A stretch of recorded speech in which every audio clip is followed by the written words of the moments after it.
All right, everybody. It's finally time to start doing some astronomy. And normally, if we were in school, we would probably have a big unit test to wrap up Earth history. But since we're doing pass fail and since the Regents is off the table, I think it makes sense to just move on. So we're going to shift gears and get into some astronomy. And what I've been trying to do, if you haven't noticed, is on Tuesdays to post more lecture materials, and Thursday give you some sort of activity type thing to work with. At least that's what I've been trying to do anyway. And what I thought would be an interesting way to start out with astronomy is to do some observational astronomy, which means actually getting outside, looking at the sky, and trying to find some things. And this is actually a perfect opportunity to do this. You're not getting up early to go to school in the morning. Astronomy is something that largely needs to be done at night. So, if you stay up a little bit later to look at the sky, well, you don't have to get up quite so early the next day, which is kind of a nice thing. So, what I want to do today is introduce the concept of what's called the celestial sphere. And when we do astronomy, what we'll do is we'll start out with a very Earth-centered approach to astronomy, meaning what we see from Earth. And then we'll change our perspective and kind of zoom out, and we'll start looking at the solar system as a whole. And then we'll expand our view even further outward to the universe. But for now, we're going to stick with what we can see from our backyards. And one of the most basic concepts in astronomy is what's called the celestial sphere. Now, here I have a sky map. I think I had you work with these earlier in the school year, maybe back in September when we were talking about finding Polaris and the altitude of Polaris being equal to latitude. I'll post a link in Google Classroom to these sky maps. There's something that you can print out at home. You need a different one for every month. Here's one for April 2020. And as we travel in our orbit around the sun, well, our view changes and we see different things at different times of the year. So we need a different sky chart, a different sky map for every month. Now, the concept of the celestial sphere is wherever you're standing, the celestial sphere is over you. The celestial sphere is essentially a concept. It's basically whatever you can see wherever you happen to be. So if you walk out your back door and look up at the night sky, the celestial sphere would basically be the bubble of sky around you going from the horizon, which in this diagram is the edge of the circle, and then what you could see directly over your head would be the center of the circle right above you. This center point in astronomy is called the zenith. And what I'd like you to do is print this sky map out and follow along, and we'll write some notes on it together. So the center is the zenith. The edge is, of course, the horizon. So we have the horizon going around the edge of the circle. That's the ground. And you can see on this they drew some mountains and things like that. And then we have the zenith point in the center. Now, when you actually go outside at night to try to find things in the sky, things always look best at the zenith. And they look the worst at the horizon. At the zenith point, we're looking straight into space, so we're looking through less atmosphere. And we also have less light pollution from towns and cities, street lights and things like that interfering with our view. So when we look for things in the sky, we're going to see things near the zenith point, which would be straight over your head, the best. And if you look towards the horizon, the ground, well, that view is going to be a little more challenging. You're going to have more lights. You're going to have more light pollution from places like Middletown and Newburgh. Even though those are far away, they're still close enough where they interfere some. Now, something that we talked about back in the fall, I think, was that we have our compass directions.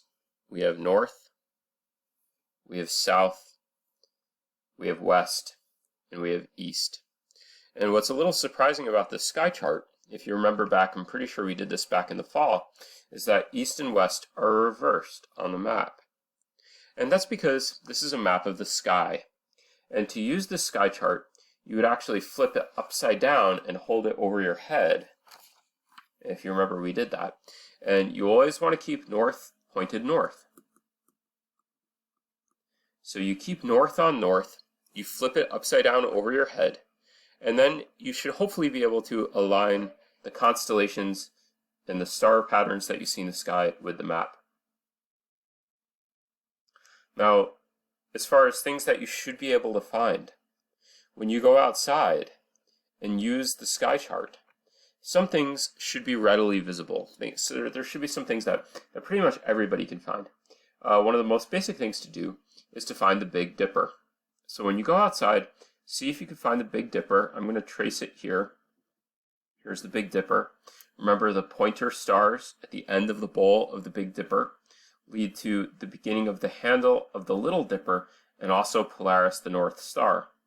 Now, in order to use the sky chart, the sky map, you need to know where north is. You can find Polaris using the Big Dipper method.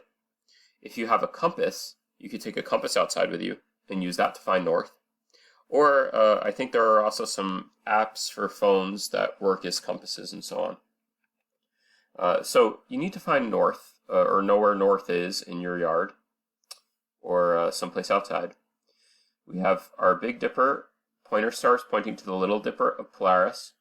Remember that the angle, if we were to measure the altitude between north, the horizon, and Polaris, that would be equal to our latitude. But the Big Dipper and the Little Dipper should be pretty easy for most of you to find.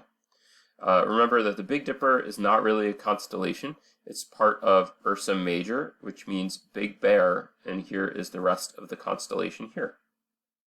Some other things that you should be able to find relatively easily would be Cassiopeia.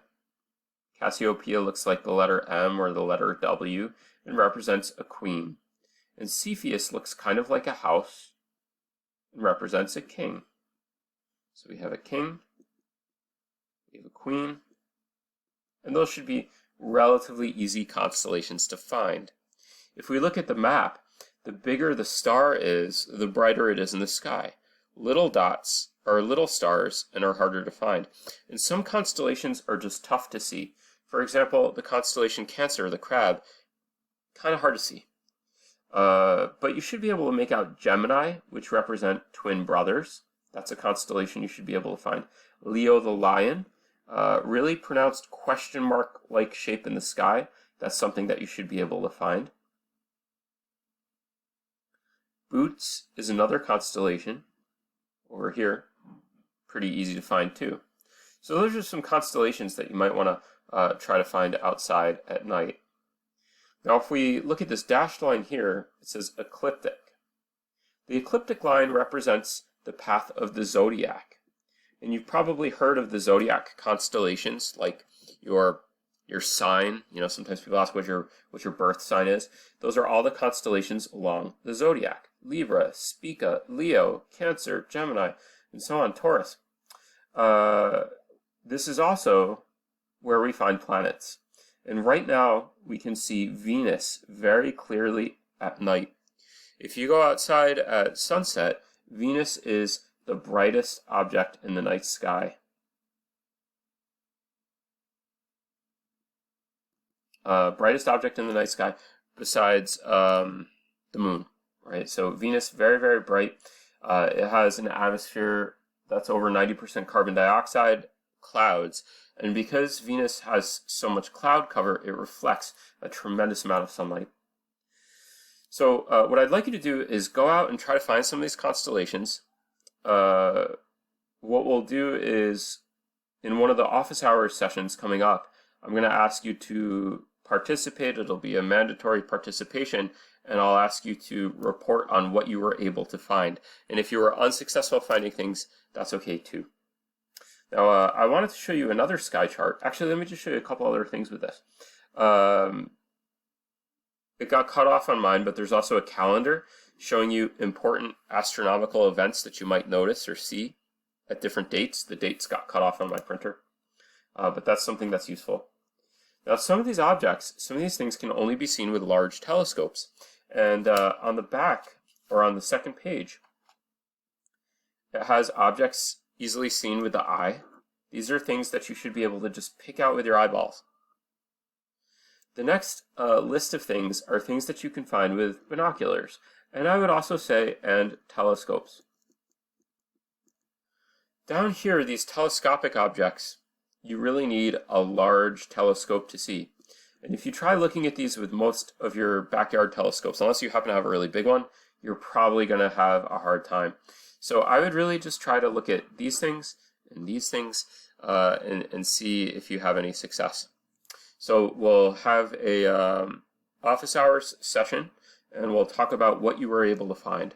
So I'll have some details about when and how to do this in Google Classroom, but for now, what I'd like you to do is try to find a clear night. Of course, the weather matters, so I'll give you maybe a week to do this. Go outside and see what constellations you're able to find. I think that everybody should at least be able to find the Big Dipper, Little Dipper, maybe Leo, Gemini, Boots, Cepheus, maybe Cassiopeia. Some of these things near the horizon, your view might be, you might have interference from trees or neighboring houses and buildings and things like that. But everybody should be able to see the zenith point, what the center looks like, center of the sky. And again, this is the concept of the celestial sphere. It's that bubble of sky that surrounds you. Things look best at the zenith, worst at the horizon. Now, let's take a look at a different celestial sphere. Here's a celestial sphere that's kind of different. This is actually called a planisphere. It's made out of plastic, and it's a circle. And the advantage that something like this has over the map is that this can be used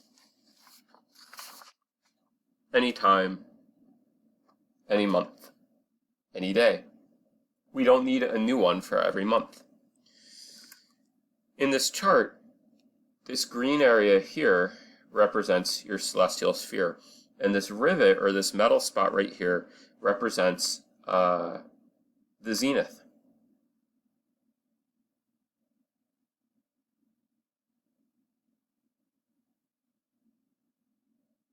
Actually, that's not quite right.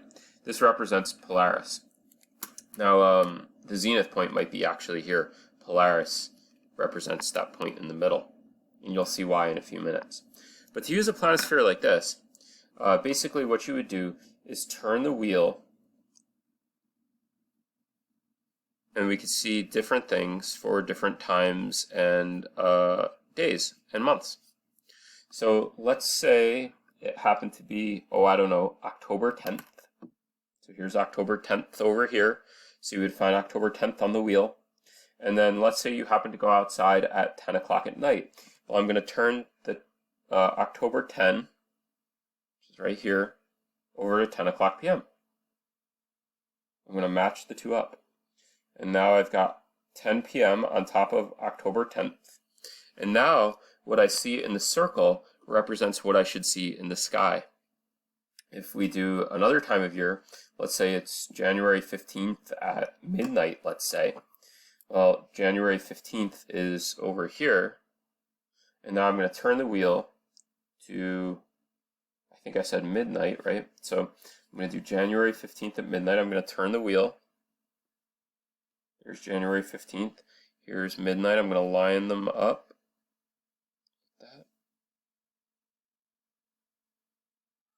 And this would represent, I know there's a little glare in there, but this would represent what could be seen in the sky for January 15th at midnight.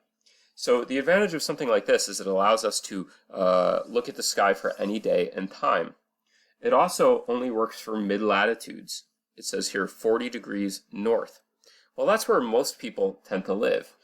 Most people live in North America, Europe, Asia, and that mid-latitude is probably where about 3/4 of the world's population lives. So this type of chart works for most people in the world. Okay, so anyway, I'll put the link in for the sky map and ask you to do a little independent work with that on your own, and there'll be details about what to do in Google Classroom. So watch out for that.